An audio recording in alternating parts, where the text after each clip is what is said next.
Hello, good afternoon, good morning, depending on where you are. Welcome to our LinkedIn Live. And I'm really happy to welcome back to my LinkedIn Live, Kerry Robinson. The last time Kerry and I met, it was 6 months ago. As we know, in the world of AI, in the world of marketing and sales and just business, a lot has changed since then. So I really wanted to bring back another LinkedIn Live about AI, particularly in marketing, and bring Kerry back, because I actually, out of all of my LinkedIn Lives, it was the best feedback I'd ever had. Kerry has this great way of giving us some practical advice that we can go away and just get your hands on straight away, but also blending with that, where are we going? What's the future looking like? And so, Kerry, thank you. Welcome back. What have you been up to for the last 6 months? Wow, quite a lot. Really enjoying the massive progress in the power of AI models. I mean, I think since we last spoke, it's really those reasoning models, OpenAI's O1 and their latest O3, DeepSeek R1 that everyone heard about. Google's got reasoning models now, and these are really opening up a whole new level of intelligence and capability and agency within the AI that I get to play with every day, and that we're all trying to figure out. So that's been like one of the major changes.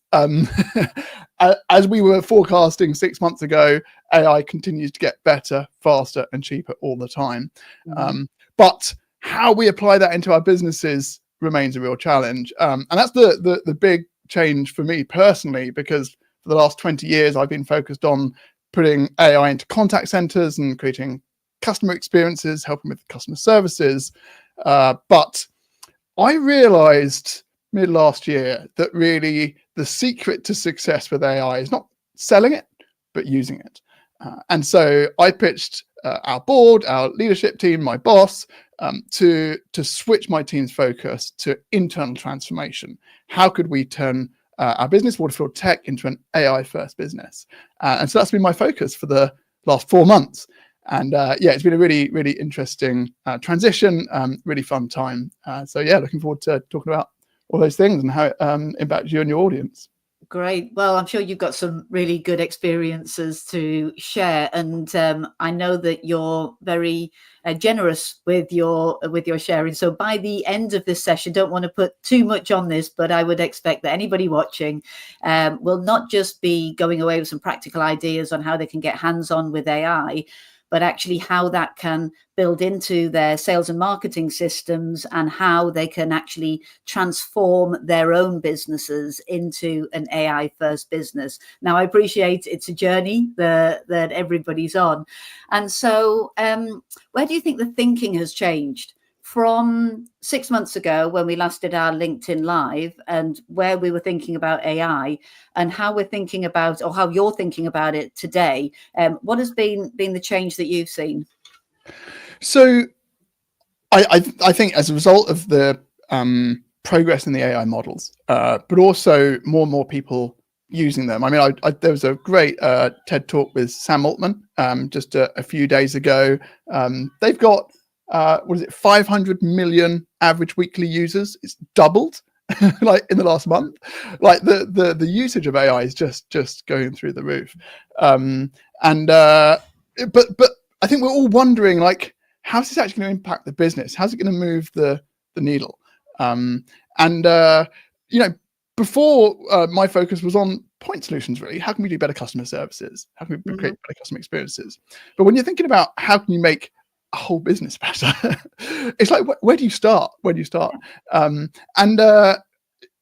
been experimenting with different ways of making this work. One thing we realized is that my team, we're a business of about 500 people. I've got a team of about 10. We can't build and do all the AI for everyone. So the question is, how can we galvanize the organization and really take everyone on a journey to becoming an AI first business? And it's still a hypothesis, it's still work in progress, but I think the key is not just to think about business transformation, but also to think about personal empowerment of individuals and teams. And so that's been our approach. We've got these two sides. There's personal empowerment. How do we enable ultimately every single person at Waterfield Tech leverage AI to find more fun and flow at work and at home. And also, how can we then sort of crowdsource those ideas that people come up with when they realize that amazing things AI can do to help them in their role? How can we kind of cherry pick and pull out those nuggets of gold that the individuals find, those kind of aha moments, and then turn that into an AI capability that we can roll out across the business, that can integrate more deeply into our systems, maybe that we can add more kind of compliance and security controls to. So it's getting people excited about AI, empowering them to use it, and then using that as a way to crowdsource the ideas for how we actually going to transform the business. Yeah. And I think the great thing about that is, like, if you try and do it the other way, we're going to transform the business with AI. Everyone thinks they're going to like lose their jobs. But if you do it the other way and first help people realize how they can elevate themselves and their job through AI, then they're excited about the business transformation program rather than feeling threatened by it. Yeah. And I think 6 months ago, I was thinking of efficiencies only, but I think I was last year thinking, actually, this doesn't just make me quicker, this is making me better. And I think the better bit was stronger than the quicker thing. And I don't think that has gone away. But I think that some of the automations and business processes that we might have looked at as a business a few years ago suddenly started making more sense when you add AI into it. So I think there was an aha moment for us in our business that these are not AI projects. These are AI and automation workflows. And it sort of has gone from creating a custom GPT that can do some great stuff to this, added to this, can do something that is a step better than what we were doing, but also new possibilities. And I think that we catch up from time to time, and probably every time we do, a new possibility comes out of that. But as you say, I think we can have a lot of ideas, but it's about actually putting your hands on it, and that's what you're trying to do with having people across the team playing with it. And it addresses so many issues, and you talked about one of them. So many ideas, like management, leadership, and everyone's got so many ideas about what they could do with AI, and no business transformation effort can do all of that. So we found it really, really helpful having these two sides, the personal empowerment and the business transformation, because when someone says, "Oh, can we use AI to do that?" We're like, "Yeah, of course you could.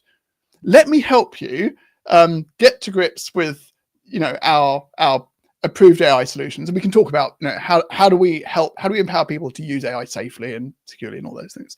But yes, we put it back. Oh, can we do this with AI? Yes, you can do that with AI. Let me help you. And we had some great examples of this. One of our, we have a big project management office. We run hundreds of projects simultaneously, and I didn't realize. I mean, I used to be in project management, but it's a long time ago.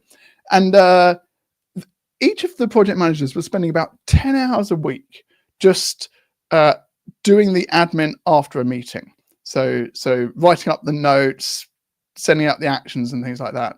And just this one lady had started playing around with AI and realized that the AI could take the transcript and turn it into a meeting memo. And then she tried creating a custom GPT, which is something in ChatGPT. You've got similar things in Gemini, Gems, and Claude and Anthropic have similar things as well.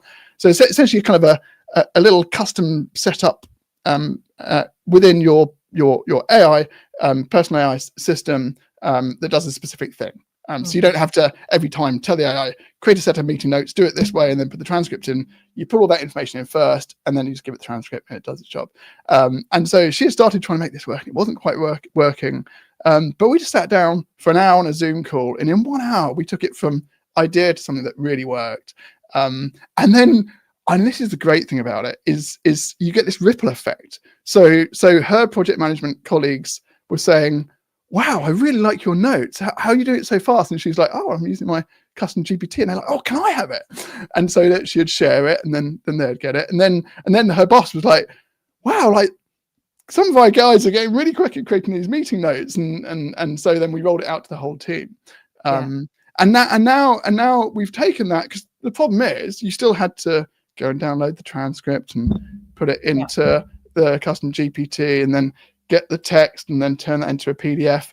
So what we've done is we've taken that core idea, and now we've built that into a business level AI solution that everyone has access to. And when they finish the meeting, they just click a button, they get their transcript, they get all their notes, they get to approve it, and they can send it out. And of course, then from there, everyone starts seeing what's possible. So now we're building it in such that the actions from the meeting automatically get added into our project management systems. And if there's anything that was said in that meeting that's not in line with the statement of work we'd agree with the customer, then it gets flagged, so we can address it. And so you realize that we start with something really simple. Throw a meeting transcript into ChatGPT. It becomes a custom GPT. Then a whole team start using it.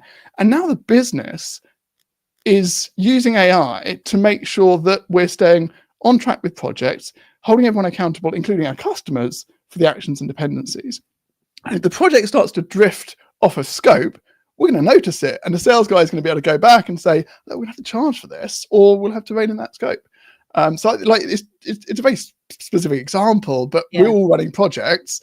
And it was just lovely to see that really smooth transition from someone who was empowered to use AI in their job through to a business transformation opportunity that's really going to be moving the needle in terms of our profitability, our speed of delivery, our accuracy of project management. I love that specific example because it just brings it to life. I think we can be talking about these things and just sort of getting it down to one example, but just to take it back up again, in terms of the personal empowerment, which I know you talk about a lot.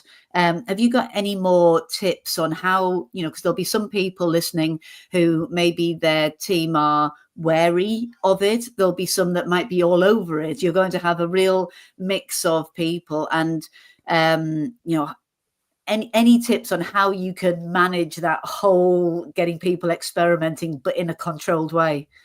Well, first, let me kind of tell you what's probably going on in your organization. This is going on in everyone's organization, including our own. There's people who are using AI and not telling anyone because they feel nervous about using AI.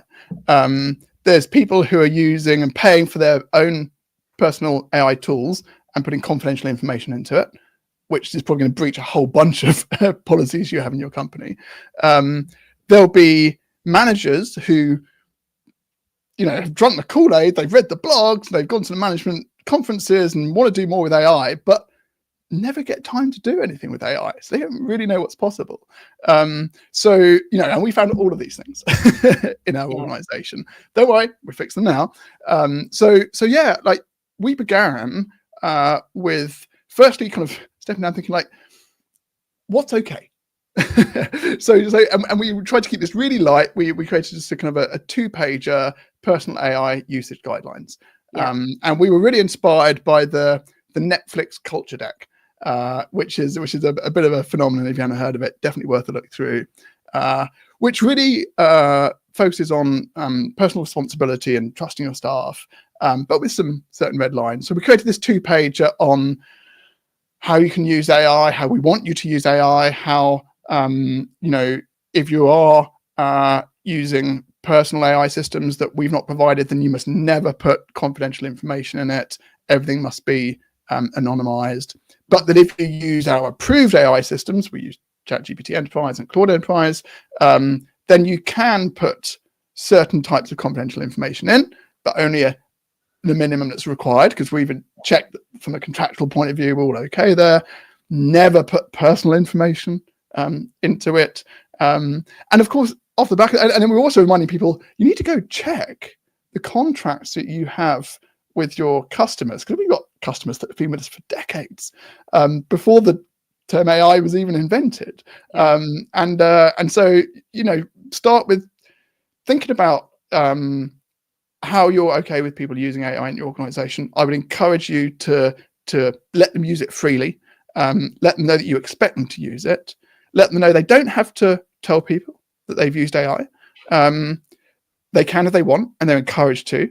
But the key thing, and it's so important, is the mindset that the AI output is your output. It's your responsibility. You own it. So be considerate of the inputs. Are you putting confidential data in, personal information in, and own the outputs? At a high level, that's what our personal AI usage guidelines say. Yeah. So we established those, and then we got probably about 20 people to, we made it a bit competitive. We're like, there's a small number of places you need to apply, say why you want to do this. So we really tried to find a kind of a champion group who really wanted to do this. And we took them through a 4-week course to get them to use AI. And there's two sides of it. We had the skills side of it, understanding how AI works and how to use it, but also the personal side of it, because AI is now and in the future causing a lot of change. There's this psychologist, Tom Kardashian, who talks about this quite a lot. There's these 3 psychological traits that really we find in people who are adapting best to this AI transformation. And that's curiosity, resilience, and space. The curiosity to want to find out and learn how this works, and the curiosity that makes you want to ask the AI questions and dig in and figure things out. The resilience. My job just changed. I'm not going to be doing what I used to do. I'm going to do some different things, and I can deal with that. And the space to try out new things and figure out how to integrate AI into their workflow. And we did a survey before we embarked on this course with these 20 people, and everyone said that they felt strong in terms of their levels of curiosity and resilience. I wasn't surprised about that, because these people self-selected to join the course, but almost all of them, like 80%, said that they lacked the space they needed to really integrate AI into their work and life. That's such a challenge, isn't it? I don't really know if there is a solution. How were you able to give people the space? Was there a case of sort of letting them off some of their day-to-day work while they were working on this? So we insisted that they spoke to their managers and got an agreement that they could have the time to do the course. So the manager agreed to give them the time to do the course, and they agreed to spend a few extra hours in their own time on the homework and experimenting with things, which worked really well. Yeah. There's also, but even so, like part of the, we did the kind of the skills side, but we also looked at and helped people explore the psychology of curiosity, different kind of Stoic principles and how to be more resilient. And we looked at all sorts of different ways that we can use to find space. I broke it down. I'll see if I can remember what it was, but there's my action hacks, I call them, Pomodoro. So anyone on the course, I said, you need to learn to do Pomodoros. If you hadn't heard of them before, basically 20 minutes, phone off, door closed, dog out the room, no distractions, and then just dive deep on what it is you're trying to figure out. Here we're trying to figure out something about AI. And then just 5 minutes of reflection. What I learned there, and then 5 minutes just decompress, go for a walk, make a cup of coffee. So I really encourage people to do those Pomodoros. Time blocking. So block time for your Pomodoros, 30 minutes every single day. Everyone can find 30 minutes in the day. Yeah. So they did that. And then the other things we talked about were incidental progress. So as we're working in our everyday work, ideas come up. Oh, I could use AI to do that. Oh no, that's how I can do that. Or you're talking to someone and you ask them, and they know how to fix that thing with the AI solution you're using. So just have a notepad, like OneNote, Apple Note, whichever it is you use, and just note down in there, like, I can do this. I can do this. Yeah. So when you do your Pomodoro, you're not starting with a blank sheet of paper. You've got something to start with. Right.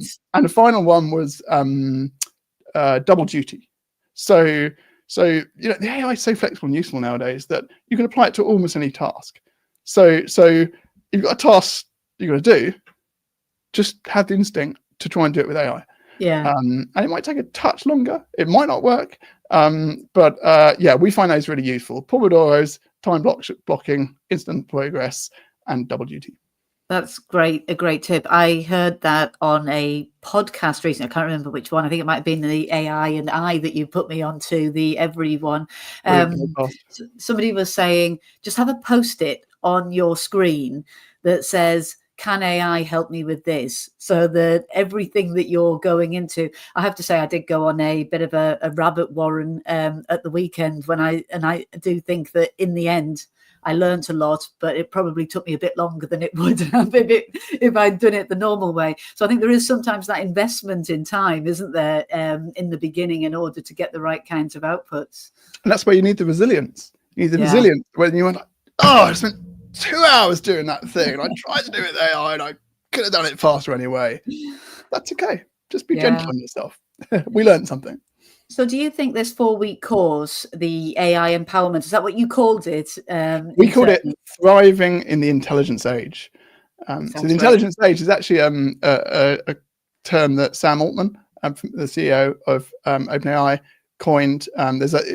Look up Intelligence Age, Sam Altman. He's got a really good article on it. It seemed an appropriate title. Great. So what happens now? So you've got the, presumably it was successful, or are you still looking into? No, it was very successful.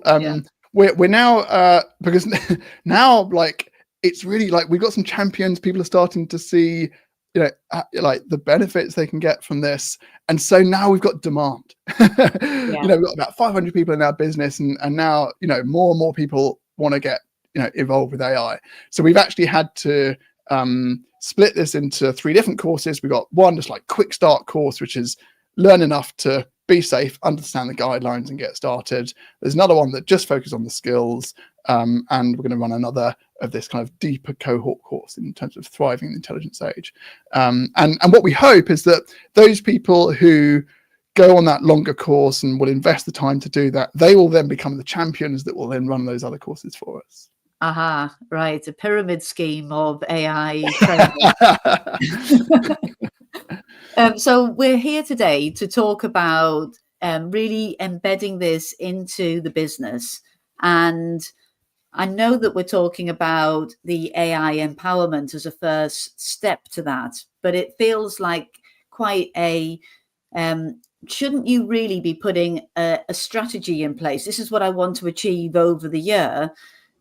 And then be able to go, well, you're responsible for this bit on this quarter and so on. So how are you seeing the difference in how you need to think about it strategically in order to really embed it? I think it's almost impossible to write an AI strategy. I mean, like you could have written an AI strategy 2 weeks ago. And then you'd have spent the last week using OpenAI's new O3 model. And you'd have to rewrite your strategy. So I mean, there was this kind of meme that went around during the kind of the internet era that you had to rewrite your strategy every 6 weeks. I think we're now down to 6 days with AI. So no, I'm being a little bit playful. I think you need a constant and evolving AI strategy, but your strategy, I think, should be about driving these 2 sides. One side of the strategy is how do we galvanize the whole workforce such that everyone is leveraging AI at every moment in their day.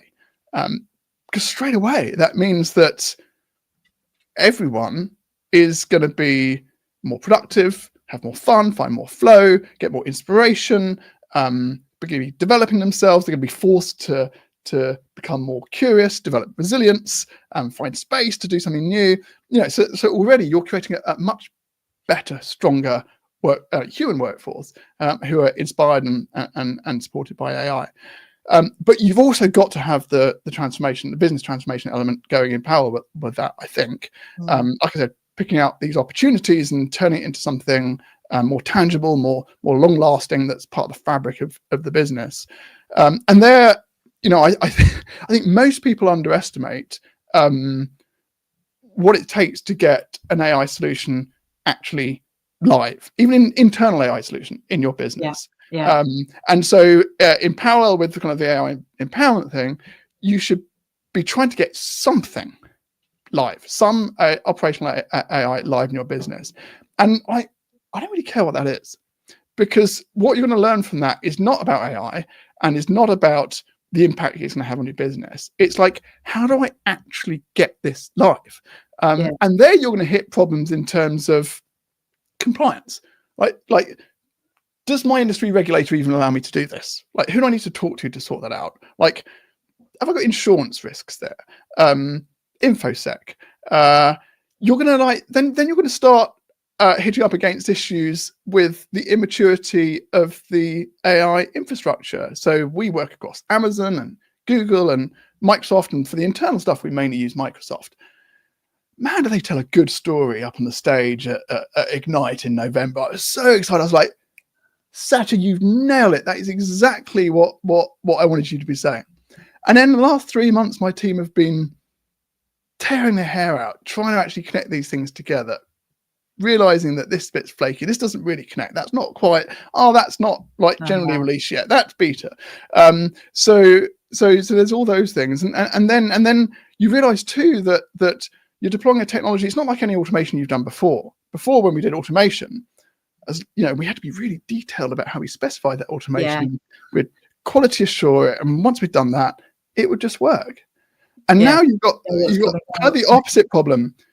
Making it work is really easy. I mean, like, you can prototype and make stuff work really quickly with AI. I mean, we had a little workshop yesterday, and in 15 minutes, everyone on the call created their own custom GPT. And we should talk about, because there's quite a lot of sales and marketing people on that. We should talk about some of the GPTs we created. But yeah, how do you make sure that once that's in live, that it's really doing what it should do? So actually building with AI is much, much faster and cheaper now, but the ongoing evaluation is the important thing. And so, if I look at our AI projects, I would say like 20% of the time is actually kind of building with AI. And the other 80% of the time would be split between kind of evaluation, optimization, and making sure it doesn't do anything too badly wrong. And the other 40% is all compliance, security, getting people comfortable with this in a business. When all of our processes, everything we've done for the last 2 decades, was much more certain in terms of its outcomes than AI. I think this is something that as a business we've been thinking about a lot, because when it comes to a content output, or what a good email or message might look like, or what a good list, a target list might look like, it's the practitioners that are doing it today that really know that, and they're the ones that need the space for refining it. Whereas if you sort of outsource that completely, as I say, there might be a little bit of technical complication, but it's the refining of the model that, just your point about how you need to own the output. It's I think that's what makes it really, really challenging. And that's where your model really makes a lot of sense, because you want the people who know what good looks like being in charge of the new models, the new processes of doing things. I love what you said there, and I'm really so glad you've raised it, because this is one of the big transitions I think that we're starting to see over the last couple of decades. Like, it was the tech bros that were cool. They were getting to do all the transformation. They were at the heart of the revolution in digital. But going forward, there's still an important role for IT and software development, but really the people who can extract the most out of AI are the people who know how to do the job today. And also the people who know how to lead and to manage, because our job increasingly is not to do the work, but it's to show the AI how to do the work. It's to define what good looks like, and it's to monitor the performance and tweak and improve it accordingly. So I think this is the really interesting transition that all of us as individuals and teams and businesses need to go on. Is right now you're probably a team of it's a pyramid, right? And then you've got a CEO, and then you've got a leadership team, and you've got some middle managers, and you've got a whole bunch of practitioners. Going forward, all of those practitioners are going to become leaders and managers of AI, and your business is going to scale to be able to deliver potentially 100,000, 1,000,000 times the value you deliver today. And that's a big transition. And I guess that takes us back to one of the points we wanted to talk here is like better, faster, cheaper is not enough. Yeah. Like that's where we all started. Oh, like I can write my emails faster, and I can do this faster, and I can craft a better email, and like it's true, you can. But the people that can really win with AI are those that are looking for 10x improvements or 100x improvements. Yeah. And so that's where I think you do have to have your individuals empowered and inspired, and help practitioners become managers of AI. Yeah. And as you start to see some of this and do some of this, then I think leadership are in a position to start writing a strategy. But your strategy is not about how do I integrate AI into my business today. It's like, oh, now I see what 10x it looks like, and what 100x might be like. How do I redefine our industry? How do I, how do we deliver 10 or 100 times the value to our customers? How do we acquire 10 to 100 more customers? And there must be people here that are like going, who's this crazy English guy? But this really is what we're talking about. And there was another recent blog from Sam Altman, and he repeated it on that TED talk I responded to, where he's like he truly believes, and I believe him. I can see it. I'm starting to experience myself, that the individuals will be able to achieve so much more than ever before. We're so bottlenecked by the availability of talented individuals are so bottlenecked by the amount of time they have and the amount of people they have to help them. Yes. And AI solves for that. You can and I don't know where you guys are at, but most of the day I've got 2 or 3 different chats going at the same time with ChatGPT, especially now we've got deep research and the O3 models, which sometimes take a minute or 2 to come back, or even 10 minutes to come back. I've got 3 or 4 of those blue dots popping up on ChatGPT and reminding me, I've finished this job, I finished this job. That's a great example. I've got like a team of 5 or 6 really intelligent interns working for me all the time. And that makes such a difference. And I guess to bring it back to the sales and marketing side of things, before we would think about an ideal customer profile, and we think about a buyer persona, and I just think like that's not the way we need to look at it now. We need to look at, like, if I'm trying to sell to you, Laura, you're not CMO or MD at boutique LinkedIn marketing consultant. You're Laura Hannon. Let's go have a look at your profile on LinkedIn. Let's look at all the emails you've written. Let's go transcribe all of the LinkedIn lives you've done. Now I really know about you. I know. Why don't I put all of that into a custom GPT? And before I go on that call to try and push across the line to sign that deal, I'm gonna role play that with my AI version of Laura and make sure it's just on point. And we were just doing this with that. That's kind of what we did as one of the exercises in yesterday's workshop. Is interestingly, half of the people that attended our Thriving course were from sales. They really get it. They really get like how AI can help them. And we were getting them to create a GPT for the person they were most worried was going to stop them making the sale on their biggest deal that they're working on today.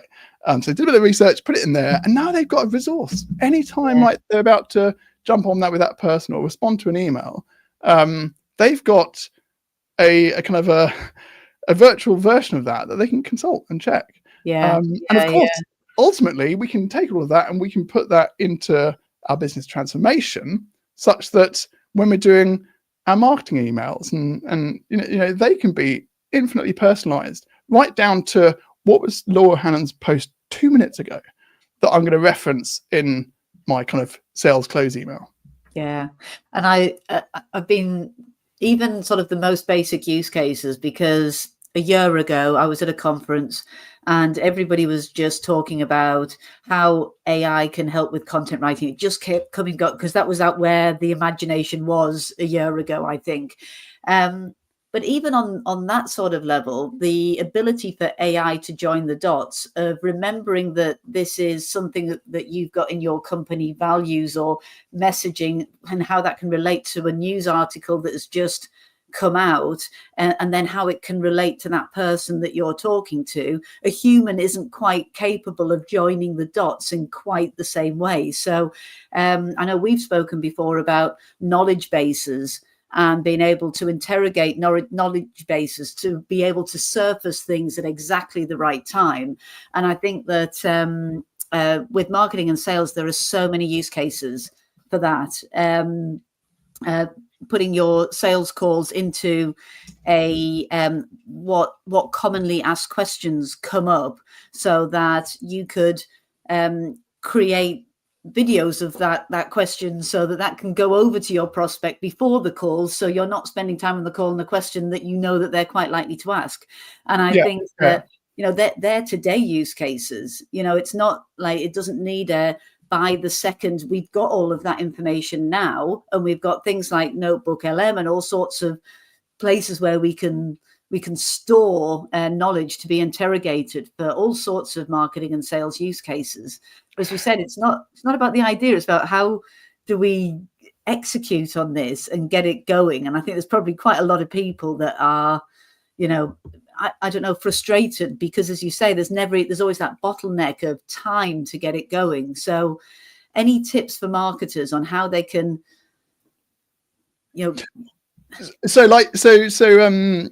we made a very conscious decision to go AI first with our marketing. Yeah. The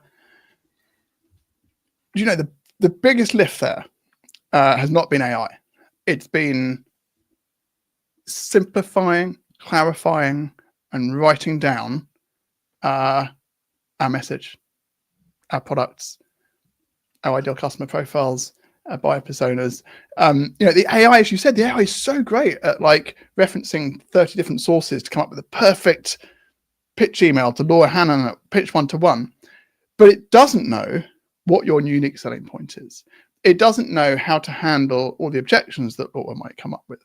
It doesn't know how your offer compares to your next 2 or 3 competitors. And so as we've tried to transform our marketing to become an AI first marketing approach, 95% of the effort has been distilling down into the simplest possible form our propositions, how we message them, how we defend them, linking to evidence, comparing with competitors. Now, of course, we use AI to help us do a lot of that. Yeah. But this is where we're getting to, is that I call it the M3, the minimal marketing manual. And we've created a minimal marketing manual for Waterfield. And we have proposition documents that have all the information about a proposition. What are kind of the hooks you can use? What's the story we tell around this? What's the offer? So we're putting messaging frameworks in there. That's I think Russell Bronson's hook, story, offer. And then we've gone through, and I quite like Billy Brass's 5 light bulbs. He's got a great book, Simple Marketing for Smart People. Okay. And so in each of our proposition documents, we've got the 5 light bulbs. So that depending where the customer is in the conversation they're at, we know what message we're going to give them. Right. What's their pain? What are the possibilities? What's our solution? What's our offer? What does the new world look like? That's the 5 light bulbs. We've put that into our minimal marketing manual for each of our 3 major propositions. And now, when I want AI to help me write an email or a blog or something like that, it can reference those things. Right. Okay. But that's the hardest job, because and this is what you realize, is that humans are really good at kind of, we've got lots of world knowledge. There's lots of tribal knowledge in your business. That means you can get away with being pretty fuzzy about all of those things that in your marketing messaging. But to really win with an AI first approach, you've got to be very, very specific about it. Yeah. So what we're doing, like I've done the heavy lifting using AI to kind of distill everything into the minimal marketing manual. And now I'm going to each of the proposition owners and saying, you own this. And now we're building, starting with custom GPTs. It will become kind of much more integrated later. Custom GPTs that help the sales guys essentially extract from all of that information, how am I going to respond to this objection I've had from my customer? And if the customer doesn't respond well, or if the AI can't come up with an answer because it's not in the minimal marketing manual, they're going to click a button and a Teams message is going to go to the proposition owner saying, we've got an objection that's not handled. They can go add it into the marketing manual and off we go. Next time it's going to be handled. So there's this, I think there's this real beauty in distilling the marketing messaging down into a set of documents that no one's ever going to read. Because we've done this loads of times before, no one ever reads it. But now we do it and they don't have to read it. They can just ask the custom GPT, the AI solution, how do I respond to this for this customer? And it can reference it. And even better, because I've got another custom GPT, or ultimately part of this more integrated AI first business, I can not only answer with what the minimal marketing manual tells me is a good response, I can contextualize it for his business, and for that person as an individual too. And that's where we get to. That's not just better, faster, cheaper marketing. That is personalization at a scale that was just never possible. Yeah, and something that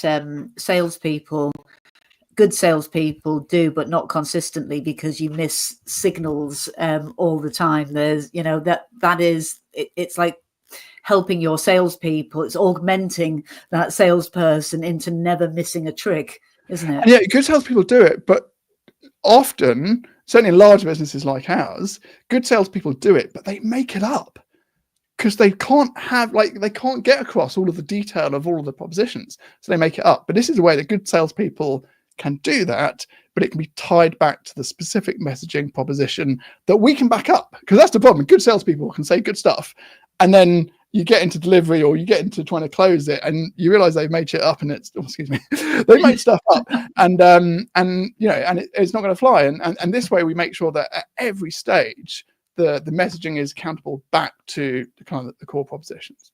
And I know we're nearly up to time, but I do want to kind of call one thing out. I'm still quite sure that AI is, even the very latest AIs, are not really there in terms of writing the kind of the core thought leadership, like the core. And that's why, when I talk with my team and the wider business, I have this metaphor of walking uphill. So the AI is like the sea. It's lapping at the shores, and the AI is like that's what intelligence it can do, and it's getting better and better and better. It's coming up the hill, and we have to keep on marching up the hill. And right at the top of the hill is the CEO, the visionary, and the tastemaker. And I think it'll be a long time, or maybe never, until AI replaces those roles. And so you still need to be having the very best people in your organization with the deepest knowledge and the most visionary ideas, creating content that really differentiates you, articulating your solution, your process in a way that really differentiates you. And the job of AI is just to translate that into the specific form that's useful for that buyer at that moment in the buying process, not to come up with the original ideas. Let AI translate the moment rather than come up with the idea itself. That feels to me like a great place in terms of the vision. I love that, and it feels something that you can put your hands on. I'm wondering whether there are any sort of key takeaways from this. So what we've talked about in the last 45 minutes, it's been incredible. We've talked about how people need to be empowered to do their jobs with AI, about how that has a ripple effect and can then be brought into the business. We talked about some really specific use cases, particularly on the sales and marketing side of things. And then we talked about how the vision, the uncommon thoughts would come from us, and how AI can know your customers so well that you can make it very relevant for them on that platform in that moment, based on 100%. And the key message, like, look, if you guys are already doing this, great. If you're not, I challenge you to a 4, 6, or maximum 8-week program. And I want you to do 2 things in parallel there. One is find a bunch of people, let's say 5 to 10% of your workforce, unless you're really small, in which case it can be half of it, and really work with them, empower them, give them space, give them the very best AI, give them a $200 a month ChatGPT, and like really encourage them and give them support to learn and use and go really deep into what AI is possible can do. In parallel with that, get something operationally live. There's some kind of AI solution operationally live in your business. I don't care what it is. I don't care if it delivers no value, but you need to go through all the compliance, security, evaluation, optimization steps, battle the limitations of cloud AI platforms to get it live. And then in the last kind of week or 2 of that program, you'll be able to lift your gaze. That's when you'll start to see that AI is not better, faster, cheaper. AI can allow you to 10x or 100x the value you deliver to your clients. And if you don't do that, the guys in the garage a mile down the road who are going to eat your lunch. Yeah. Kerry, thank you so much for sharing all of this. If anybody wants to get in touch with you, what's the best place for that? Just look up Kerry Robinson on LinkedIn. I'm the guy with the red jumper and the grey hair. Connect with me. I'm always happy to chat about what you're up to, what you're doing in AI, what you're wondering about AI, and I can always point you to the right place, whether that's someone in my network or Waterfield Tech who can help with any kind of contact center, customer experience, and IT integration. Wonderful. Well, thank you so much. It has been an absolute pleasure. I will end the stream. Thank you, everyone. Bye.